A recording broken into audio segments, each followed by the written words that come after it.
дел на Република Македонија во непосредна близина на Демиркаписката тестина, во самото течение на реката Вардар, во ограноците на планинските масиви на Градешките планини се наоѓа селото Градец. Имено, во зависност од одредени прилики во текот на минатото, селото Градец се наоѓало на различни локации, но сепак неговото местоположба многу битно не се менувала. Според некои изворни материјали, како и народните преданија, се претпоставува дека се до потпаѓањето на турската власт, ова село се наоѓало 2-3 километри северо-западно, веднаш до излезот од Демиркаписката клисура во местноста викана Градешка чука.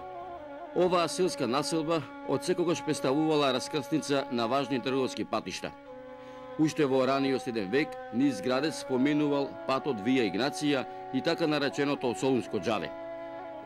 Според некои показатели, оваа населба, град, тврдина, постои уште од 5 век од нашата ера, каде што е забележан во Понтигеровата карта, а потпаѓал под управа на античкиот град Амфанстиде.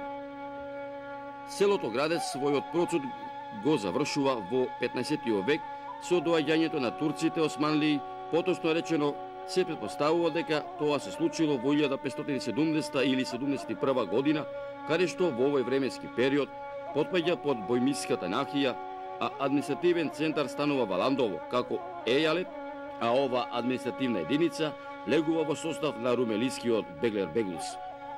Во минатото, оваа селска населба, поточно речено, во античкиот период, како и цела Валандовска област, била населена со пеонски племиња, како што се доберите и астрите, додека пак за времето на македонската држава, од древните македонци, а за времето на големата преселба на словените, овде се населиле сагодатите и струмјаните. Сите овие народи оставиле своји траги во овој регион, но за жал во Градец не постојат некои показатели. Како нова населба, Градец почнува да екзистира за време на Душановото царство.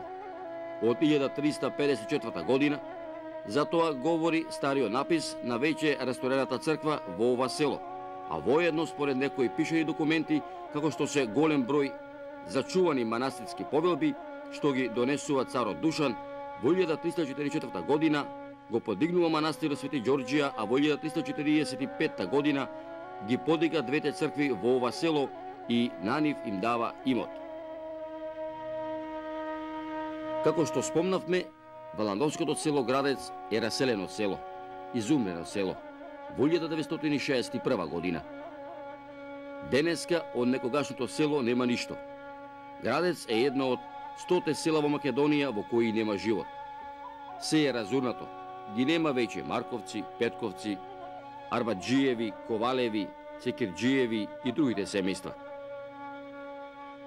Остатоците од куќите денес се само распаднати ѕидови. Градец представува најмлада археолошка урнатина од современиот начин на живење. Ако може така да се рече, најубав поглед ќе видите од мостот на автопатот кој се наоѓа над селото. Само добар познавач на селската идила ќе ја разпознае архитектурата на урбанистичкиот карактер на селото. Овдека некогаш бликало од живот. Овдека некогаш насред селото се собирале селаните. Овдека некогаш свадби се правеле, ора се виеле, песни се пееле.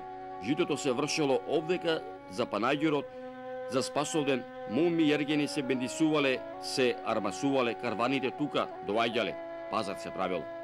Градец го нема повеќе. Меѓутоа и мештаните од Градец, иселувајќи се од ова село, оставајќи ги своите куќи, своите имоти, пак понекогаш доаѓаат од време на време. Ке дојдат се додека ова село не биде потопено од водната акумулација на реката Вардар, чија водна сила ќе произведува електрична енергија. Но сепак, мештаните од селото Градец, кои денес живеат во богатата Валандовска котлина, своите традиции, обичаи, адети, слави, свадби, крштевки, ќе ги пренесуваат од колено на колено на своите идни поколенија и ќе им ги пренесуваат сеќавањата за ниното некогашно родно село, селото Градец.